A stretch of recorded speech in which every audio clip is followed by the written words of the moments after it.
Hello, everybody. This is Empowering Democracy. And this is one of our neoliberalism shows. I usually don't have a neoliberal show on Tuesdays, and today, of course, is Tuesday. But what I planned to do was to do a show on the BRICS Summit, because, of course, the BRICS Summit is now going on. But I should have realized when I was planning to have a show tonight that there wouldn't be enough news about it out to really do anything substantial. So I figured I would do my Thursday show, my neoliberalism show today, and then do the international system show on Thursday instead of the usual Tuesdays. So that's what will happen this week. The show on the impact of the Ukraine war on the international system will happen on Thursday. And as I said, the neoliberalism show is happening right now. So our topic for tonight is more neoliberal disorders, and we have three of them for you to talk about. And then we have one good thing that happened, one victory over neoliberalism that happened at least for a while. Though it may not be long lasting. I suspect it may not be long lasting, unfortunately, but for now, there was a good result. So, I'm going to be talking about a few different, well, I said three neoliberal disasters. First one is the U.S. housing crisis, which, of course, is a neoliberal disaster. We'll also be talking about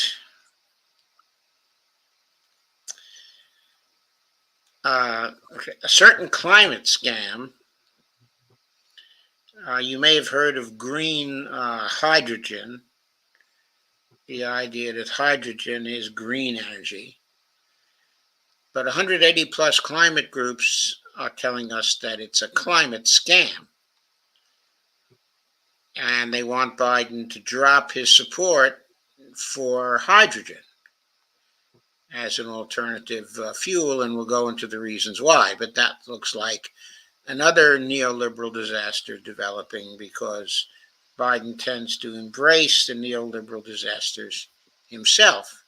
Okay, for the most part, he's a neoliberal disaster maker. And then the third of the neoliberal disasters we're going to discuss tonight is the preparation of Japan to discharge water from the Fukushima nuclear plant this week into the Pacific Ocean.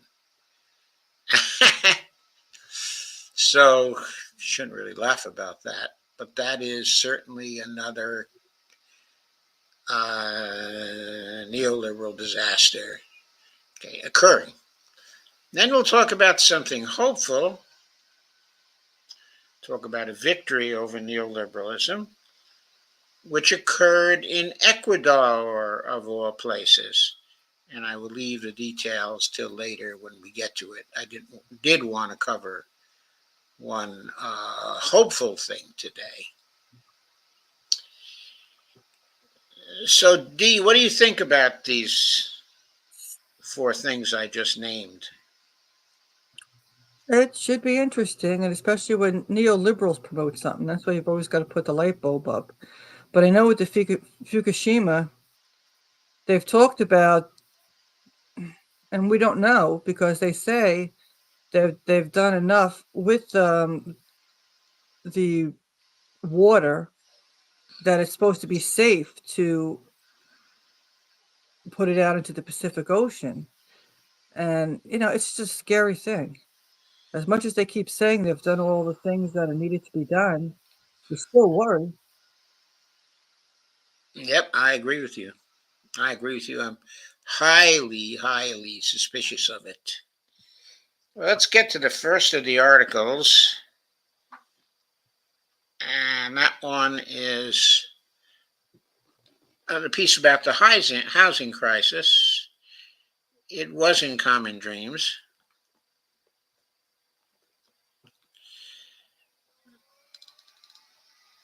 I think a couple of days ago. You should see it on the screen now. I see it on the screen. Okay, good. Thank you. The U.S. housing crisis is 4 decades in the making. This one is by Nancy Browse for Common Dreams. Uh, Subtitle of it is there is no developed country in the world besides the United States where the very ill, okay, and mothers who have just given birth, elderly people who worked all their lives, and veterans who fought for their country are unhoused. Well, this is a throwaway country, right? Yes, this is one way in which the Americans, one way in which our America, and I know that Madeline always wants to emphasize that we are only one American country, and of course she is quite right. Uh, this is one way in which this American country is um, um, um, um, exceptional. And of course, it's a very unfortunate way.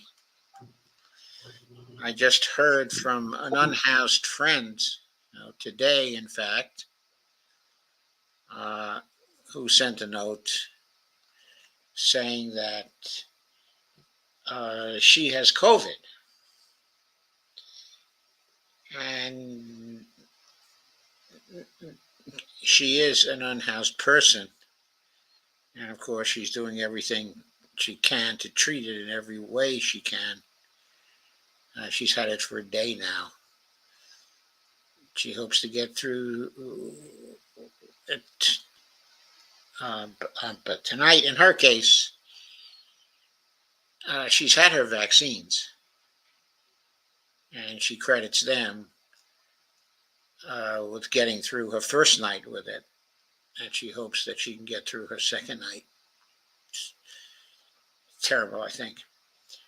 Yesterday, I read a story about a family of four. Granted, two were very young, so excited about all the money they were saving, living in a tiny house. Today, the story was about a young man who had no cash. So he had tricked out a semi truck interior. Last week, it was a renovated shipping container from Lowe's. The week before, it was a fully fixed up ancient school bus. Some of these projects look like they might be okay places to live, especially if you live in a climate where you can be outdoors much of the time, a very quickly shrinking portion of the world. What is going on? This is the wealthiest country in the history of the world, as Noam Chomsky reminds us. I am 69 years old, says the author Nancy Browse. The people in my generation, and even more the generation older than I, were able to purchase homes at prices that haven't been seen for decades, at sweet mortgage interest rates that made it possible in many cases for one parent to work and the family to prosper. This mostly applies to white Americans, as the GI Bill for the World War II generation mainly helped almost all returning white GIs to become homeowners.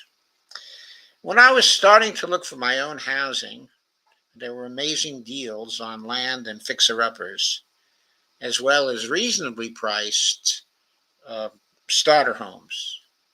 existed, and in fact were still abundant in some cities and states. Even for black homebuyers who had been blocked by redlining, policies created by banks to keep the suburbs white, 40 years ago homes were more affordable, and many black families took advantage of relatively low prices to purchase homes. Today, there are no housing bargains. In fact, in many states and cities, there is no housing at all for anyone except the most affluent. With no real incentives from the government to build workforce housing, developers build to make the largest profit possible, and the large profits are in luxury housing. In my state, Vermont, not only is that's not a state you can live outdoors in, not only is the great housing deal a thing of the past, but there are also no rentals available. Some friends recently applied for a rental in my small town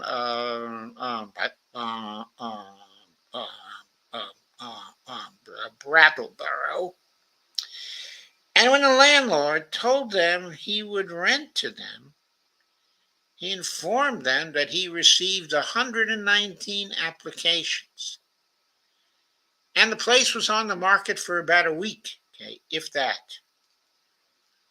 What appears to be happening is that, like so many other long-term failures, the housing crises can be laid at the dead, unmourned feet of Ronald Reagan. Before 1980, the federal government actually used to build housing. During Reagan's transformational 8 years, as president, the height of neoliberalism in the United States, he essentially disposed of the idea that building housing is an obligation of the government. Reagan sponsored a completely inadequate supposed substitute for building the housing desperately needed by a fast-growing country. The population has grown by a full third until today. The federal government has not built any housing for the 105 million more people who now populate the country. Imagine that. Isn't that an astounding statistic, everyone? The Reagan plan, which has been an abject failure, was to give tax breaks to developers to build a small number of market rate apartments in their upscale projects. Reagan said in 1981 that every church and synagogue should take in 10 homeless families. And voila, no more homeless. He also turned his back on a scandal in which the U.S. Department of Housing and Urban Development, otherwise known as HUD, to people who live in the D.C. area, was given to Republican consultants to confer on how to stop building housing altogether instead of the intended use, building and repairing low-income housing. It seems to some that the housing crisis has happened quickly, but I would argue it's been 4 decades in the making. In every other developed country, there is social housing for those in need. In Vienna, Austria, the social housing is so desirable that 78% are renters, and many by choice. The rentals are mixed income and are a major social network in the city. How social housing in Europe varies by country, but there is nothing like the problems poor people face in the United States. There is no developed country in the world besides the United States where the very ill, mothers who have just given birth, elderly people who worked all their lives, and veterans who fought for their country are unhoused. We will continue to see the youth and the not so young of America creatively housing themselves. Okay, if you'd like to interrupt Dee, please feel free. Whether it is, but sorry, D, go ahead. No, I said, okay, yeah, I was having chaos in the house, so I was away for a little bit. Okay. Whether it is the shed set up in mom and dad's backyard, the ubiquitous garage and basement apartments for the more fortunate, old, used RVs, or possibly a regrowth of housing shares, communes, and other methods of keeping a roof over one's head. What is highly unlikely is that we will see a time in the near future where the current younger generation is heading to the local savings and loan for a mortgage. And that was it. Short, to the point, and very well written.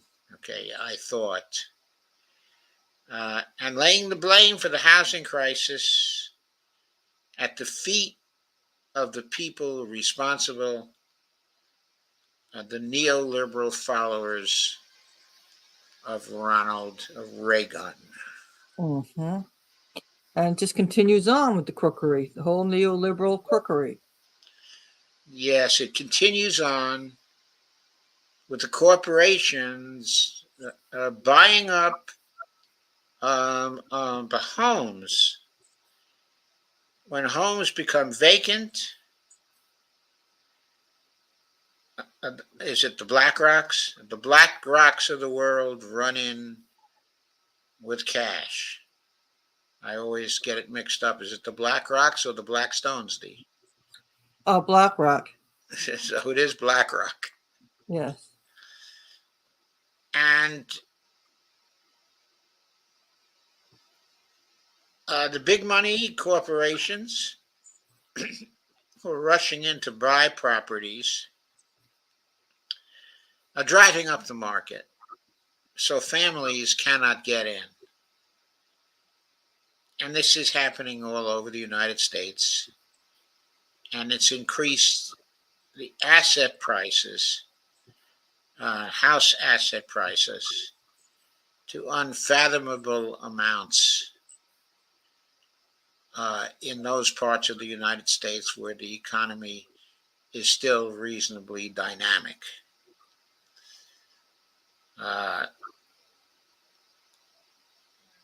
though I'd suppose that even in parts of the Midwest, okay, today, the housing is way, way overpriced. And Okay, what a lot of them are going to find out buying up all these houses, they're going to have a lot of empty houses. People aren't going to be able to afford to move into them. because of the high rents that they charge. Exactly. Okay, and there won't be much competition because there are other corporations out there outside of BlackRock with ready cash, and they all want to rent at very, very high levels. And they're prepared to tolerate the vacancies that occur because they think they'll make it up during the next period when the economy, okay, is hot. And meanwhile, they get to book what are unrealistic market values on their balance sheets. So that's what's going on, okay, at this point. People don't have places to live. Uh, and for really, really poor people, okay, there is no place to get in. Okay, so what do we do about it? And the first thing we do is we put people over profits, not profits over people. We should be regulating the housing market. We should be stopping the price fixing that's going on in the housing market. We should be passing laws to block out these big corporations which are driving the housing market up. And of course, as Nancy Browse suggested, we should be building social housing as fast as we possibly can. So there are roofs over heads at reasonable prices that are offered by the government. That's what we need to do about the housing price. Even though we need to do it, will we do it when we have a Congress that is bought off by BlackRock and the other large companies that are running around in this particular market? I seriously doubt that. I don't think we're going to do anything until we clean this Congress out of the bought people. Robert Combs says, actually, it's Blackstone that is one of the biggest corporate landlords, and BlackRock has owner partnership in all kinds of large corporations. Okay, Robert, thank you for that particular correction. Steve is here and says, hi, Kay and Robert. Kay is here. Hi, Kay.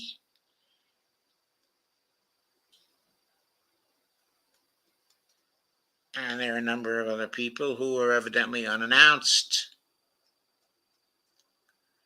Robert says, early last year, Sacramento County did a point-in-time count, and there was almost 9,300 homeless people. And that was an undercount, as there are a lot more homeless people than what was counted. Yeah, I'm sure a lot of homeless people don't stand up and be counted. So let's move on to the next neoliberal disaster.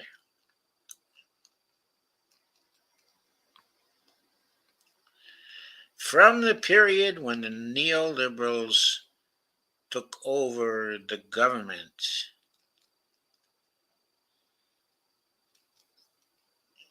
and that is the piece about the climate scam. You should be seeing it now. There's a picture. Yes, I see it. Thank you. And there's a picture of Joseph R. Biden, the Robinette, and there is the Secretary of Energy standing right next to him. The person who is supposed to be really critical in helping to meet the climate crisis, at least one of the critical people, a former governor, of Michigan. The headline is Climate Scam. 180 plus groups tell Biden to drop support for hydrogen. By the way, if something happens to Biden, don't be too surprised if that very Secretary of Energy doesn't become one of the candidates for the presidency. Just don't be too surprised. The subtitle of this one is, quote, calling hydrogen clean energy is a scam to prop up the oil and gas industry, unquote, said one campaigner. This piece was written by Jake Johnson. It was published today. More than 95% of hydrogen produced in the United States is made using fossil fuels. But that hasn't stopped its backers, including industry groups such as the U.S. Chamber of Commerce, from touting the energy source as critical to the fight against climate change. A diverse coalition of advocacy organizations on Tuesday implored the Biden administration to stop buying into the hype. In a letter to officials at the U.S. Department of Energy, more than 180 groups called on the administration to abandon plans to invest in hydrogen projects, warning that quote, a large-scale build-out of hydrogen infrastructure will further exacerbate the climate crisis and disproportionately harm people of color, low-income communities, and indigenous peoples, unquote. Two recently enacted pieces of legislation, the Inflation Reduction Act Mm-hmm. and a bipartisan infrastructure measure championed by oil industry ally Senator Joe Manchin, Democrat of West Virginia, include benefits for the hydrogen industry. Why am I not surprised? The latter bill authorized the Department of Energy to spend roughly $8 billion on developing regional clean hydrogen hubs, also known as H2 hubs, drawing outrage from community organizers in Colorado, New Mexico, and other states behind the Western Interstate Hydrogen Hub, a project that is aimed at expanding U.S. Production of hydrogen. Quote, we recognize that the Bipartisan Infrastructure Investment and Jobs Act directs DOE to fund these hubs, but we ask DOE to find a different path and reject this false solution. It's time for DOE to do the right thing, unquote, the group wrote in their letter on Tuesday. The groups behind the letter, including the Center for Biological Diversity and Food and Water Watch, note that hydrogen production generates significant planet warming emissions. Quote, hydrogen life cycle emissions, which use carbon capture and storage, are 20% greater than directly burning natural gas or coal, 60% greater than burning diesel oil because of the increased fossil fuels required to power it, unquote, the letter states. And quote again, the process of producing gray and blue hydrogen is a major source of fugitive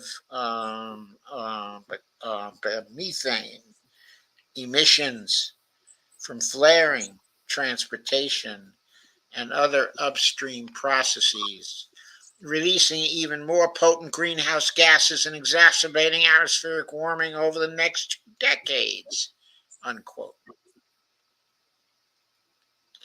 As Nature explained in an editorial warning against, quote, overhyping, unquote, hydrogen, quote, most hydrogen is currently made by processes such as steam reformation of natural gas, which of course is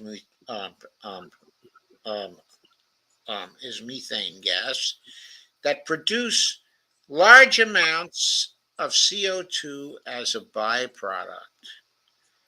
Quote, although, quote, green, unquote, hydrogen can be made by using electricity from renewable sources to split water molecules, unquote. The outlet added, quote again, this process is costly compared with more conventional production methods, unquote. Silas Grant, a campaigner with the Center for Biological Diversity, said Tuesday that, quote, calling hydrogen clean energy is a scam to prop up the oil and gas industry, unquote. Quote, quote, the Biden administration's, I should say, quote again, the Biden administration's plans to expand this dirty energy will only increase oil and gas extraction at a time when the climate emergency demands the opposite, said Grant. And quote again, we need investment in affordable, reliable, community supported renewable energy like wind and solar. The coalition's letter comes 2 months after New Mexico based advocacy organizations urged the Biden administration to reject funding for the Western Interstate Hydrogen Hub, arguing the initiative would quote, devastate public health, clean air, indigenous sacred places, and the climate, unquote. Quote again, the climate crisis poses a grave threat to all life on Earth, the groups wrote in a letter to the U.S. Energy Department. Quote again, DOE has the power to help lead a transformation to a more sustainable future. To do so, you must help phase out fossil fuels and reject false solutions like hydrogen. But the Biden White House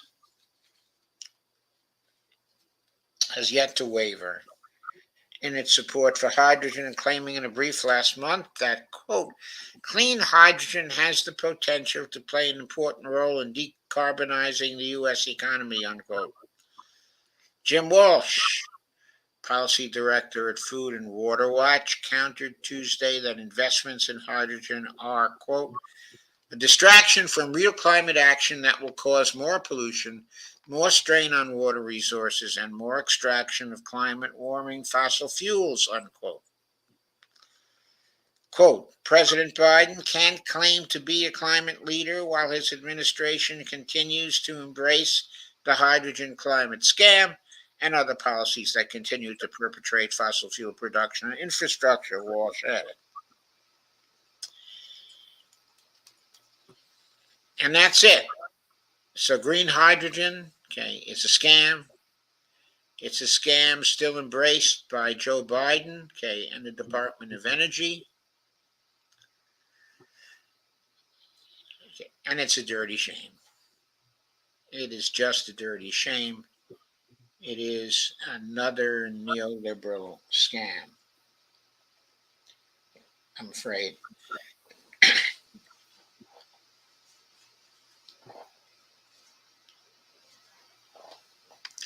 So When it comes to neoliberals, what isn't a scam, you know?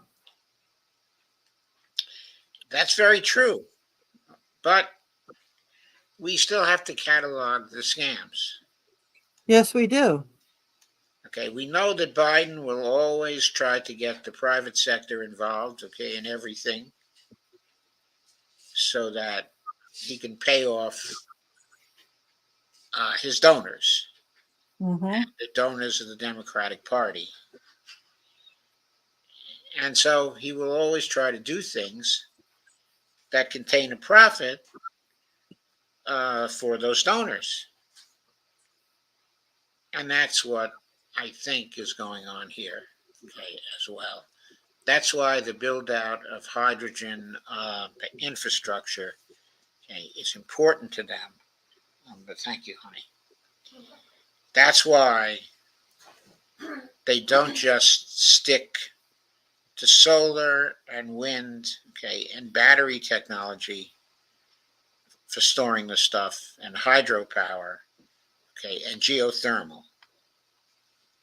That's why they don't just zero in on those and get it done as fast as we can possibly get it done. Okay? And again, we're not going to see that happen until we replace the people in Congress who are taking the donor money and who were bought by the fossil fuel industry. Mm-hmm. We And won't get. every article I read that talks about, say, Maui, or talks about the fires that are happening on the mainland here, it all they all talk about how it's been known for a long time about the grid system, electrical grid system having to be replaced. and how old things are. And I had read an article about the supply chain issue, how in Maui that was the main issue, was the supply chain. They couldn't get the parts. And Yeah. here, like the mainland here, nothing is being done, and we're gonna keep getting fires, and they're gonna be talking global warming. But you know something? We've talked about for a long time preparing, getting the grids up to date, getting things together so Yes, and that we we could did deal none of with. that. We did none of that. And why did we not do any of that? Because the power grids are privately owned, and because the companies that own them concentrate continuously on short term profits so they can keep their stock value up. There's a relationship between the profits, and the stock values. Instead of sacrificing profit to invest, in grids and things like that, they just have the ownership of the grids and they let them run down and run down and run down. And So that's when why, major fires happen and we have all the deaths and destruction, it doesn't matter to them. Doesn't matter to them. It could be their loved ones. it doesn't matter to them. It's profits over people, which is the essence, of neoliberalism. That is what is going on here. It's what's going on in the housing industry. It's what's going on in the energy industry. The energy industry is dominated by fossil fuels, Mm-hmm. and the fossil fuel companies are subsidized yet. They're subsidized with tax breaks, and they don't really deliver on the energy. They can't now do the fossil fuel energies in order to keep the companies in business. Mm-hmm. They're supposed to have incentives to shift over to other forms of energy. But of course, they're always looking for dodges to save the fossil fuel parts, of their businesses. So another neoliberal disaster in the making here. Biden is now at the center of it. And which way will he go? We're going to have to see. Probably he'll go the way of the climate scam. That is why it is important in 2024 to dump the corruption, get rid of Biden, get rid of Trump, and elect someone supported by small donors only. Oh, by the way, there was some article that appeared today by Jonah Goldberg, I guess people were talking about. He's a conservative writer, he's been around for a long time. His mother was a notorious conservative, and he became a notorious conservative as a teenager. Uh, anyway, he put forward the thesis that uh, the small dollar donors are a source of evil in these campaigns because they don't know what they're doing.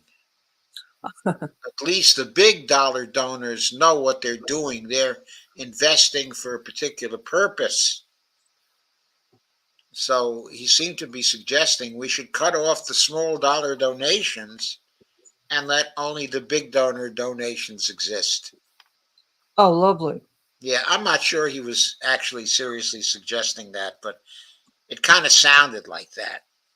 Kind of sounded like that. This was covered um, um, actually, on Rising, and it was discussed by Bree, and Mhm. Robbie. They had a funny discussion about it. They both thought that the idea was a particularly stupid one. Good. The big corporations. So it's just Well, pretty much we have a system here already. That's our problem with the Yes, corporate money. that's right. We got to get it out. Hmm. Okay, the next neoliberal disaster we come to,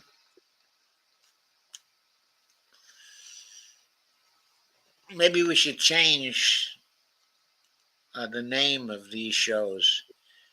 Okay, to neoliberal disaster topics. So here is certainly one of the big ones you can imagine, though it's disputed, as you'll see. This was from Common Dreams also. And there's a picture of people in Japan protesting against the Japanese government's plan to release treated radioactive water from Fukushima nuclear plant into the ocean on May 16th, 2023. This picture was taken on May 16th, 2023. Of course, the plans are farther advanced now. It's about to happen. Anyway, the headline is Locals Alarmed as Japan plans to discharge water from Fukushima nuclear plant this week. Nothing about the water release is beneficial to us, said a Japanese fisherman who lost his brother in the 2011 tsunami. Quote, there's no advantage for us, none. It's all detrimental, unquote. This piece is by Jessica Corbett. It's from Today's News, June 22nd, 2023. Today's Common Dreams. Local fishers, Greenpeace, and others shared fresh concerns Tuesday as Japanese Prime Minister Fumio Kishida announced that the release of treated radioactive water from the Fukushima nuclear facility into the Pacific Ocean may start as soon as Thursday, more than a dozen years after an earthquake caused a tsunami that triggered reactor meltdowns. I'm sure you remember that. I'm sure you also remember how last week there was a big victory, in New York State as the plans to release uh, some of the water that had been stored at the Indian Point by the nuclear power plant, which had not been in operation for some years, but the company running it wanted to start releasing the wastewater into the Hudson River. And activist communities there were able to stop that. There was a bill passed by the legislature, and under pressure, that bill was signed by Governor Kathy Hochul. Hope I pronounced her name right. Okay. Anyway, they were successful in New York State. Let's hope that the activists in Japan will be equally successful. Over the next 3 days, Japan plans to discharge about 1.34 million gallons of water, or enough to fill over 500 Olympic swimming pools, into the ocean after using an advanced liquid processing system known as ALPS, the acronym is ALPS, to remove most radionuclides, or nuclides, I guess it's pronounced. The Tokyo Electric Power Company, the famous TEPCO, said Tuesday that, quote, as the entity responsible for the safe and steady decommissioning of the Fukushima Daiichi nuclear power station, TEPCO is strictly abiding by the government's decision and request and shall quickly make preparations to commence discharge with the utmost vigilance in accordance with the implementation plan, unquote. Greenpeace Japan project manager Hisao Takada declared that we are deeply disappointed and outraged by the Japanese government's announcement and stressed that the discharge decision has been made, quote, despite concerns raised by fishermen, citizens, Fukushima residents, and the international community, especially in the Pacific region and neighboring countries, unquote. Okay, and Al Jazeera English tweeted, people took to the streets in Japan to voice their anger following their government's decision to start the release of treated radioactive water from the Fukushima nuclear plant into the Pacific Ocean later this week. And there's a video from Twitter to watch here, which I don't think I'm going to play. Haruo Ono, 71-year-old fisherman from Shinchimachi, who lost his brother in the 2011 tsunami, said to Agence France Presse, France Press, quote, nothing about the water release is beneficial to us. There is no advantage for us, none. It's all detrimental, unquote. Quote again, fishermen are 100% against, but Ono continued, and quote again, the sea is where we work. We make a living off of the sea. We're at the mercy of the sea. So if we don't protect the sea, who would, unquote. But Takashi Nakajima, a 67-year-old who runs a supermarket in Soma, Fukushima Prefecture, it says local seafood said of the discharge plan, it's like a scheme to release the water before public opposition can flare up, unquote. Recalling when customers refused to sample local octopus in 2012, just after trial fishing began near the site of the nuclear disaster. Mm-hmm. But Nakajima told Kyoto News, quote, catch from the area won't sell. It will be a repeat of before, unquote.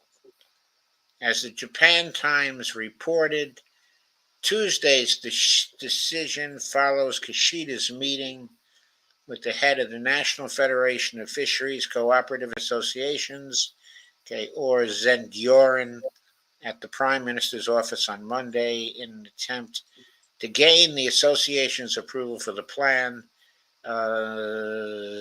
Zendioren chairman, whose name Masanobu Sakamoto, confirmed the group's continued opposition to the plan, although he added that the proposal had obtained a certain degree of understanding within the fishing industry. Japan's prime minister vowed Tuesday that quote, the government will take responsibility to deal with negative publicity and concerns among fishermen about whether their livelihoods can continue as before, even as the process takes decades until the discharge of the treated water is completed. It takes decades, God. Quote, we have taken every step to ensure a safety net is in place, quote, said Kishida, whose government has allocated about 80 billion yen, $548 million, to aid local fishers and mitigate negative attention. Quote, I want the relevant ministries to continue implementing measures while staying on the side of the fishermen. Well, I keep saying he's staying on the side of the fishermen, but he won't stop the dumping of the radioactive water into the Pacific. The International Atomic Energy Agency, IAEA, gave the plan a green light last month after concluding that TEPCO, quote, has demonstrated its capabilities for accurate and precise measurements of the radionuclides, unquote, in the plant's water, and the unquote, the approach and activities to the discharge of Alps treated water taken by Japan are consistent with relevant international safety standards. So that's what the IAEA had to say. Okay. As we know, the IAEA is not, okay, an international organization that is immune to the influence of the moneyed interests, specifically the private companies who are taking risks with the Pacific Ocean. Japan is set to begin pumping more than 1 million tons of treated water. Oh, this is a tweet from Reuters. On a destroyed Fukushima Daiichi nuclear power plant on August 24th. Process that will take decades to complete. Here's how the plan is supposed to work. So if they're wrong about the radionuclides, you're talking about, okay, a process. It's going to take decades to complete. They're going to be continuously releasing radioactive water into the Pacific, where for all kinds of reasons, including global warming, the wildlife are already dying. The United Nations nuclear watchdog said Tuesday that Director General Rafael Mariano Grossi, quote, has committed to the IAEA continuing its impartial, independent, and objective safety review during the discharge phase, unquote. So the agency, quote, will maintain an on-site presence at Fukushima Daiichi, unquote, and, quote again, publish available data for use by the global community, unquote. The release plan has long generated global criticism, including from the Chinese government. On Tuesday, a spokesperson for the country's Ministry of Foreign Affairs, Wang Wenbin, decried Japan's approach as, quote, an extremely selfish and irresponsible act, unquote. China strongly insists that Japan should rectify this wrong decision and abandon its plan to discharge radioactive water into the sea, unquote.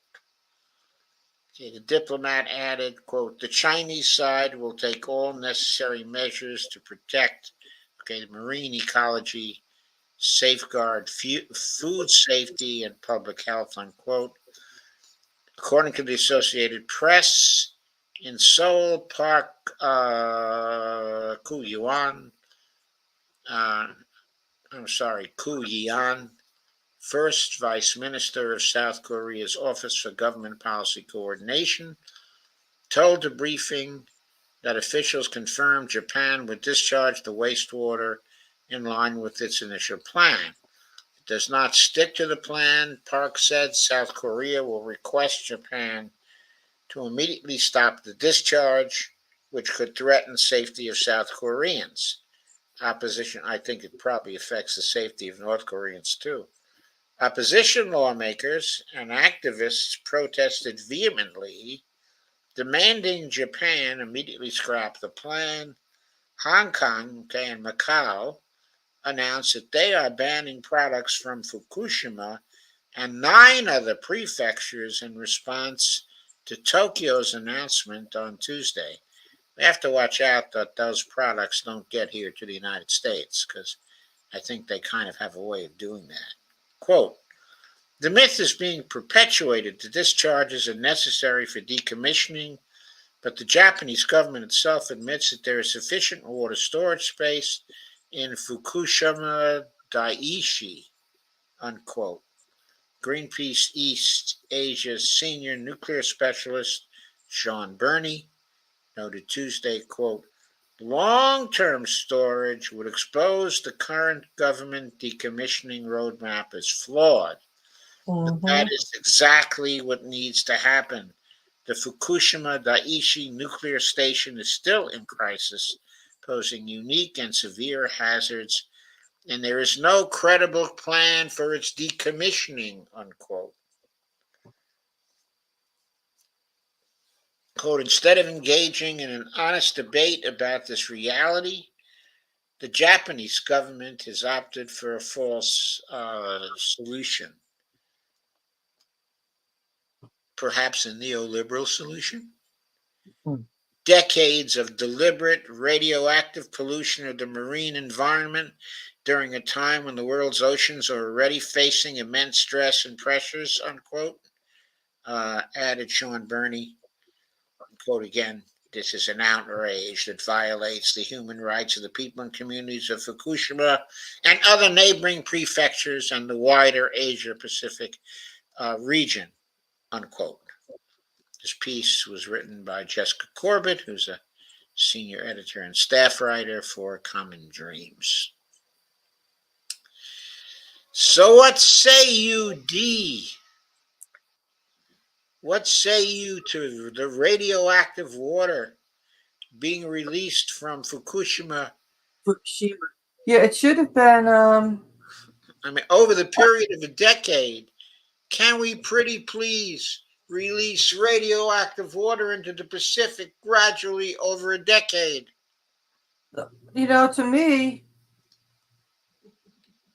you would think, but the point is always putting China down, and I mean, I think China would be the perfect place to go and look through the situation and what a better way to handle the situation. But they're not going to do that.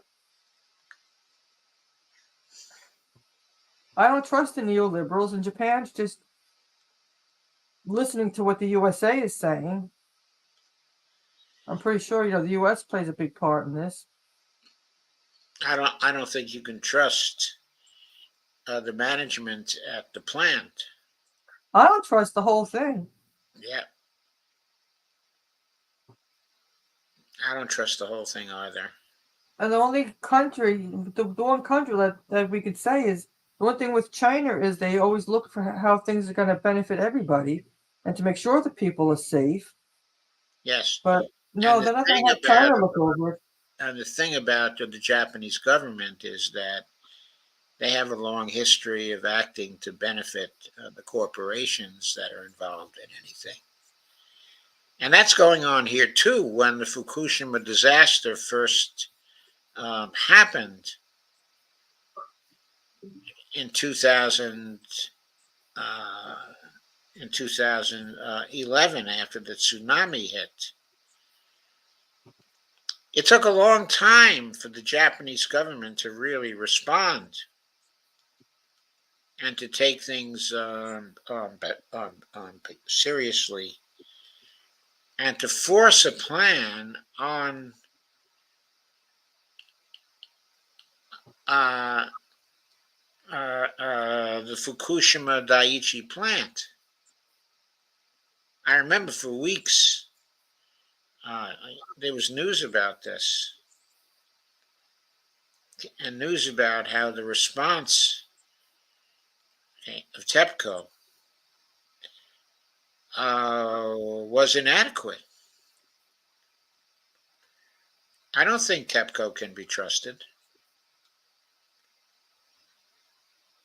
They were acting like any other company in the face of the disaster of 2011, doing everything they could to escape responsibility.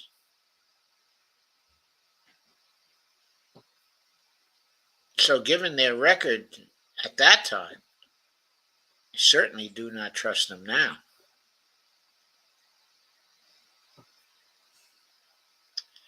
Anyway, I hope the public is successful in stopping it and forcing them to continue to store the water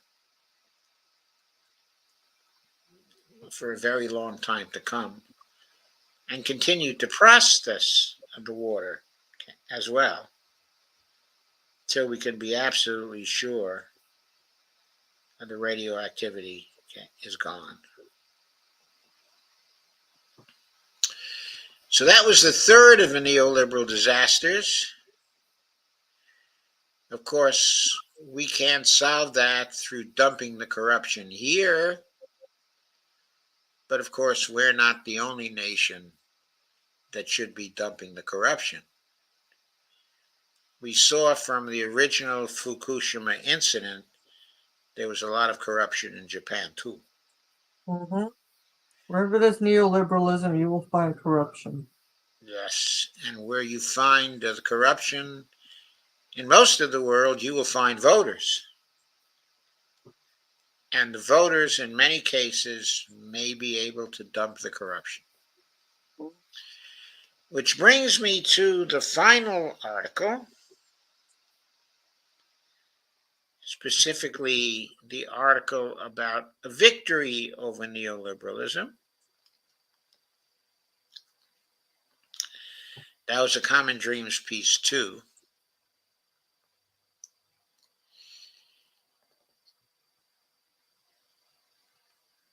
And here's a picture, a photo. Gas flares from a refinery are seen in the Waorani community, I guess it's Bamino, Ecuador, on July 28th, 2023. Quote, historic and wonderful, unquote. Ecuadorians reject oil drilling in the precious Amazon region.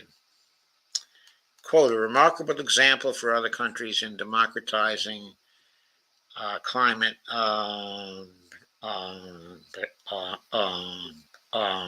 politics, unquote.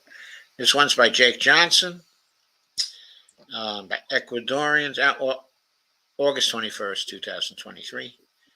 Ecuadorians voted overwhelmingly on Sunday to reject oil drilling in a section of Yasuni National Park, the most biodiverse area of the imperiled Amazon rainforest. Nearly 60% of Ecuadorian voters backed a binding referendum opposing oil exploration in Block 43 of the national park, which is home to uncontacted indigenous tribes, as well as hundreds of bird species and more than 1,000 tree species. The Associated Press reported that the outcome represents a significant blow to Ecuadorian President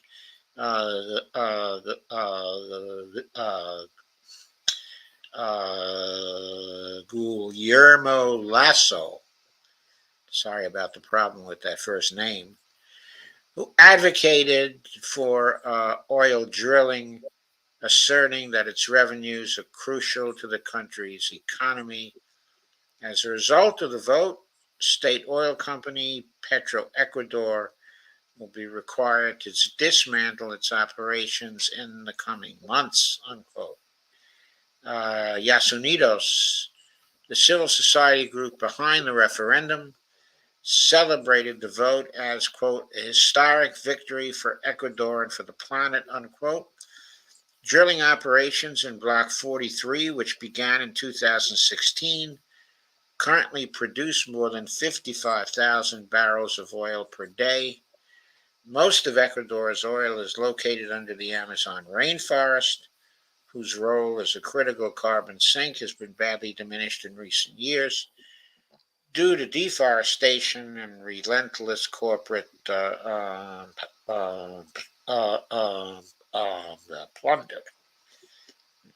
Yeah, corporate plunder. Yeah, neoliberalism, corporate plunder. Huh. Sunday's win was decades in the making.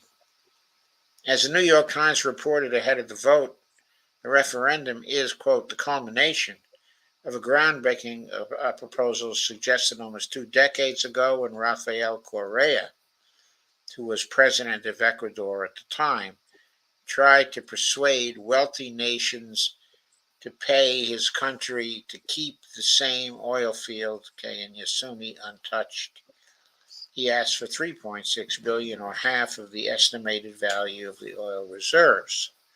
Quote, I guess I have to ask here, Okay, when Saudi Arabia, or I have to say here, okay, when Saudi Arabia uh, actually took over their oil, okay, from the companies, okay, as I recall, they got half of the estimated value, okay, of the oil reserves, okay, at that time. Okay, now of course I think they own all of the oil reserves. But even way back in the 1940s and 1950s, when countries were starting to nationalize the oil wells, it was common for them to get uh, half of the estimated value of the oil reserves. Okay, if they did not actually nationalize them, but left them, okay, in the hands of the private companies. Quote, Mr. Correa spent 6 years in a campaign to advance the proposal, but never managed to persuade wealthy nations to pay, the Times noted. Um, quote, uh, oh, there were many young Ecuadorians, though, persuaded when Mr. Correa announced that the proposal had failed and that drilling would begin, many started protesting. Yasunidos ultimately collected around 757,000 signatures for the proposed ban on oil exploration in Yasuni, nearly 200,000 more than required to bring a referendum to a vote, okay, in Ecuador. Quote, the uncontacted Tagairi, Duga Kairi, and Bataro Manani have for years seen their lands invaded, firstly by evangelical missionaries, then by oil companies, unquote, said Sarah Schenker, head of the Survival International's Uncontacted Tribes campaign following the vote. Now, at last, they have some hope of living in peace once more. We hope this prompts greater recognition than all uncontacted peoples must that all uncontacted peoples must have their territories protected if they're to survive and thrive. Um, um, um, um, Unquote. There's a tweet in Spanish that I am not able to translate, unfortunately, because I don't speak or read Spanish. But the tweet came from, let's see, the tweet came from Yasunidos,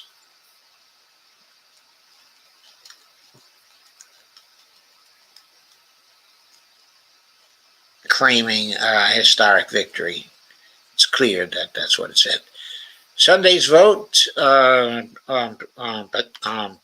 makes Ecuador the first country to restrict fossil fuel extraction through the citizen referendum process, according to Namanti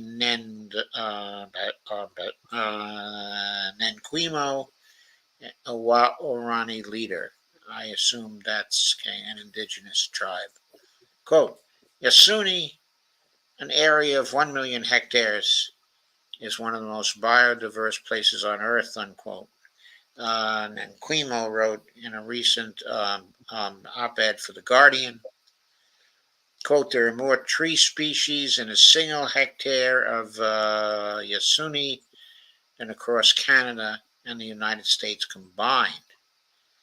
Yasuni is also the home of the Tagaeri and the Taromanani communities, the last two indigenous peoples living in voluntary isolation in Ecuador, unquote. Quote, can you imagine the immense size of 1 million hectares, unquote? And then Quimo added, quote, the recent fires in Quebec burned 1 million hectares of forest. And so the oil industry hopes to burn Yasuni. It has already begun, in fact, with the Ishpingo Tambacocha Taputini ITT oil project on the eastern edge of the park. Ecuadorians' decision to reject oil drilling in the precious ecosystem drew applause from around the world. Quote, historic and wonderful, unquote, responded the climate group Extinction Rebellion of the Global. Quote, thank you and congratulations to the people of Ecuador for protecting their people, land, nature, future, and those of the rest of the world too. The fossil fuel non proliferation treaty initiative, a global campaign that works to accelerate the transition to renewable energy, added that, quote, the historic vote sets a remarkable example for other countries in democratizing climate um, um, politics, um, um, unquote. The story has been updated to include a statement from Survival International. So that was terrific news, a terrific story, okay, a wonderful victory for the people, okay, of Ecuador. We have to remember that Lasso uh, was recently placed into office, okay, after a coup. Uh, Mhm. okay, well, there had been coups. Okay, and in this case, there was a rigged election. Okay, for Lasso, highly disputed. He's a neoliberal right wing candidate. It's disputed about whether he's a fascist, he's an out and out fascist, okay, or not. He's very close. And of course, he was planning on doing what fascists do, which is give away the national wealth, okay, of a nation to companies for profit.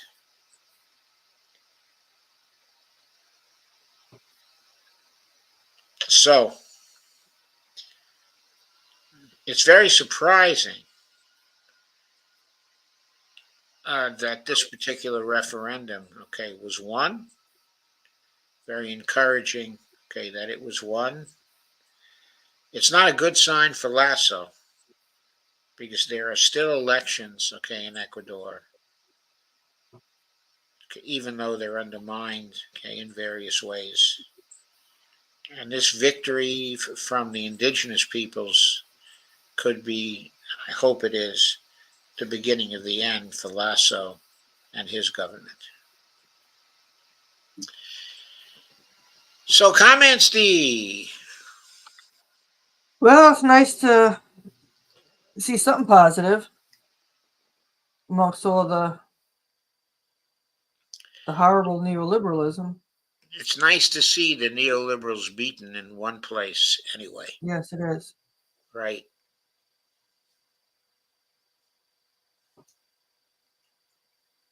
I would hope that people would get fed up with the neoliberalism, but there's just so many people that really don't follow what's going on. And they really don't have a clue, as much as for how long it's been we've been saying neoliberalism, neoliberalism. It goes back so many years, but so many people just don't get it. I guess because the media doesn't really use it, the word. I They think still that's true. That's they absolutely use true. this, they use the stupidity words, you know. Yeah. We have a lot of very interesting comments tonight. Uh, After Robert's Blackstone comment, he followed up with here in California, there are a lot of organizations that are fighting against the California Apartment Association, uh, like an organization that I am in, which is ACCE. Okay, I'm not sure what ACCE stands for, but I'm going to expand the type on this so I can better read comments. Yeah.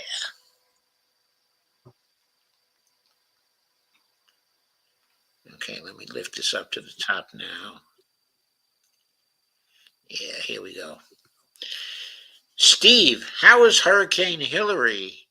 And did you feel the earthquake that hit Southern California? Okay, Ryan greets Robert. Steve says, Robert, the tropical storm wasn't that bad here in downtown Los Angeles. 24 hours of gentle rain. Everyone is safe. I did feel the earthquake very weakly. I thought that it was my imagination.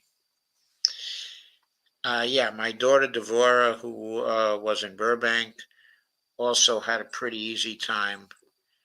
The rains came, but there was nothing at all dangerous for her. Okay, I'm a little more worried about a cousin of ours, okay, a first cousin of mine, who lives in Palm Desert, California. That is not far from Palm Springs, but uh, okay, we're hoping that it missed the Palm Desert area.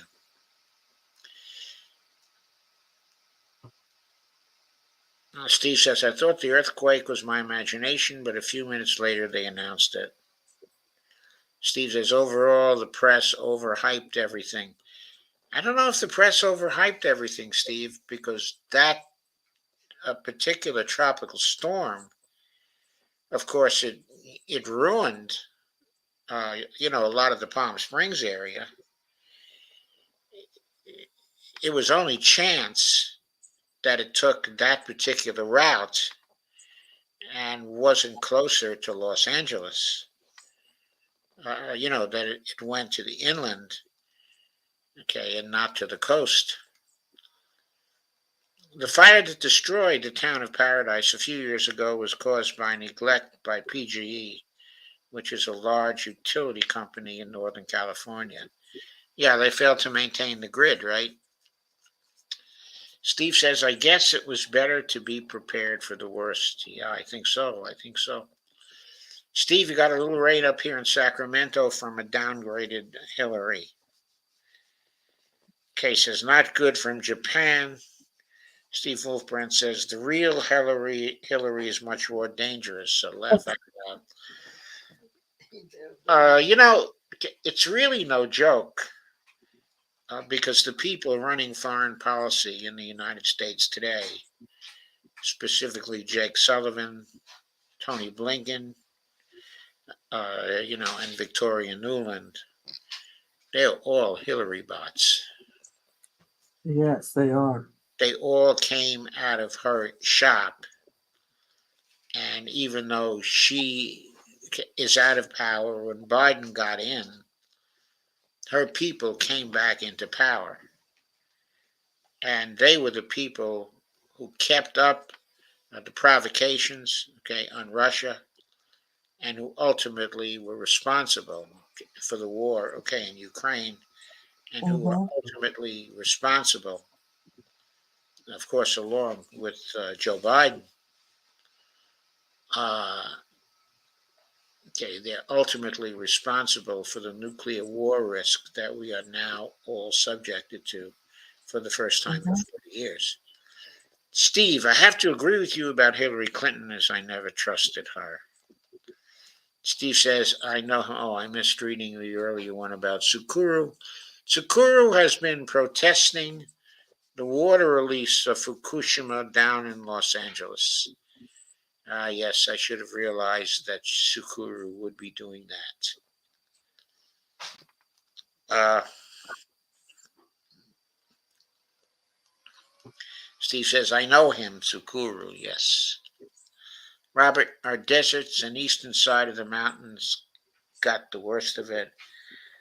I'm wondering if any gold got washed out of the mountains and into the desert arroyos. I just read that Green is running for vice president. Who's running for vice president? Green. Oh, Marjorie Taylor Greene. Yeah, Bonnie says Marjorie Taylor Greene is running for vice president. Uh, She wants to be nominated by Trump. I suppose it's a way for Trump to be kept safe. Because with Marjorie Taylor Greene as the vice president, well, I'm not going to say it, but I'm sure you know what my thought is. I don't want to get a strike from YouTube. Steve Wolprin said it's a big ocean. And Gustad says, "Hey, that's Steve Wolfbrandt." And he waves and he says, "At K Ryan," and he waves. And Gustad says, "The BRICS conference began today." Yes, go start. Steve, go start. I remarked on that at the start of this video, pointing out that I would cover the conference on Thursday. I wanted to cover it, okay, on my international relations show, which was supposed to be today, but I decided to do the neoliberalism show today and the international no on Thursday because I thought there would be more BRICS news out then. We would know by then who the other countries were that were joining BRICS. And even though the current analysis is pretty specific in saying that it's unlikely that BRICS will be coming out with a new currency for now, but that they'll be focusing on the use of local currencies, okay, for a number of years in order to de-dollarize. That's still not certain, but we will know by Thursday if there were any actions taken on the currency front. Ghostart says, "Why is there a CV-19 warning? You all ready for WW COVID 2? Well, what Bonnie and I have taken to do is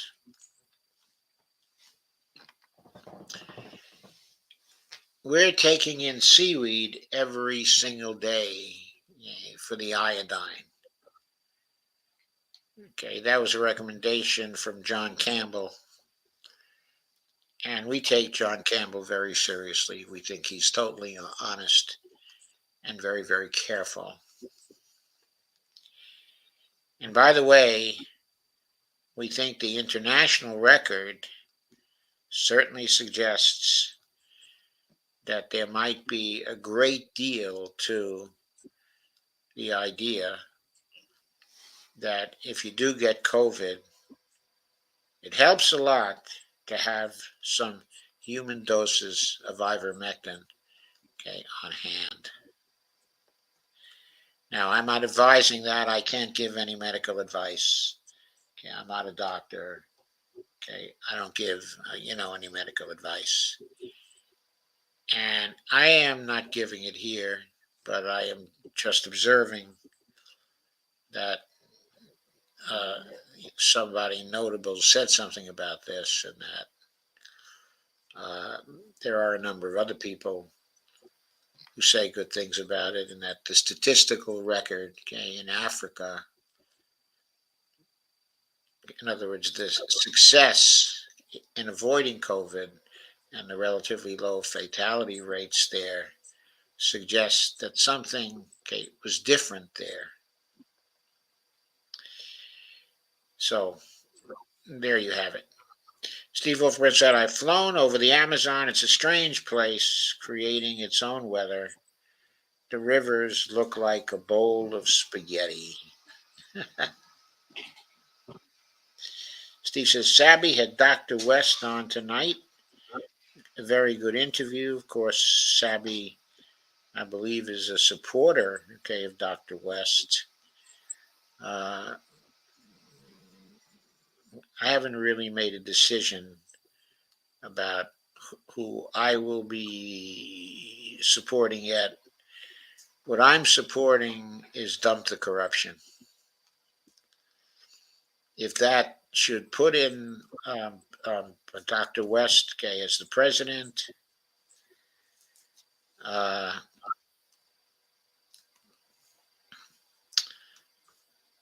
and then I think there could be a lot worse outcomes than that. But I don't think I'm going to endorse anybody for president at all this time. I think I'm just going to go for dump the corruption all the way. Robert says, I thought Carrie Lake would be nominated for VP. If so, she would have to be nominated by somebody, who was nominated by the Republicans. If Trump is nominated, then yeah, I'm sure Carrie Lake has a chance. Steve Wolfbrand says, yes, iodine is good. He says zinc. And Steve says D3 with K2 and ivermectin. Yeah, we're taking a lot of D3 with K2. We are not taking ivermectin right now. Steve says, I never got COVID to my knowledge.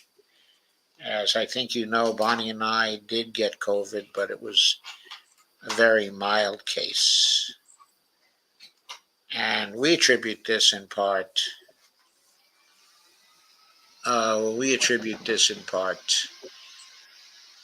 to, at that point, we weren't actually taking the iodine, but we were taking a lot of D3. And so we attribute the mildness of it to the DT and the turmeric that we were taking, because we think turmeric is very helpful for various things. Robert Copeland said, I might have a mild case right now. Yeah, there are a lot of people who might have a mild case, okay, right now. Okay, folks, I think we're done with the comments. It is roughly 10:30. It is 10:30. And so I am ready to say goodnight. I hope you enjoyed this show. Tomorrow will be a Dump the Corruption show. Sounds good. And please do buy coffees for Dee and myself. We have our Buy Me a Coffee counts up there. Dee has it attached to her name, and I have it in the coffee, the bar going across the bottom. So good night, everybody. Steve, I'll be sure to take in Sabby's interview. Yes, good night, everybody. And please make sure you hit the like button, subscribe, and share. It's very important to, hit the subscription button and to share this around. Right, it's important for the algorithm. Yes, it is. Okay, I do. Okay, good night, Bonnie. Subscribe. And good night, Dee. Yeah. Good night, everybody. Yeah, see you tomorrow.